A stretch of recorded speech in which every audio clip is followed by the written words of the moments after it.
polisi dan membawa kabur 19.000 kartu perdana Telkomsel senilai hampir 800 juta rupiah itu berhasil dibekuk tim satuan unit Reskrim Polres Johan Pahlawan Aceh Barat Senin siang.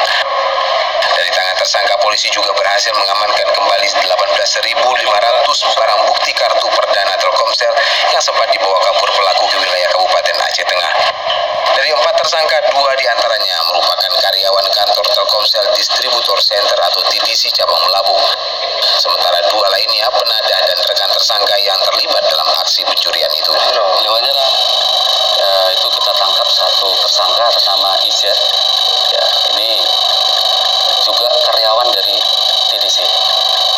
Kemudian hasil pengembangan, hasil pemeriksaan dari yang bersangkutan dikembangkan bahwasanya barang curian itu sudah bergeser ke Takenon. Kemudian kita amankan si B, inisial B, itu pada tanggal 7 kita bawa ke sini dengan barang bukti yang sudah dia terima dari si pelaku IZ.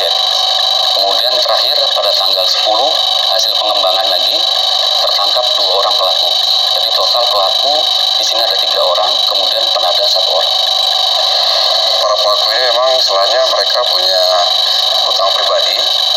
Jadi sebenarnya mereka memang targetnya itu sebenarnya 300 juta. Nah, namun yang diambil jumlahnya lebih besar dari yang target mereka. Nah, seperti yang statement saya sebelumnya, saya langsung menduga 99% inilah karyawan saya sendiri.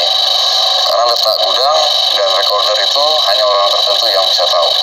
Kepada polisi, kedua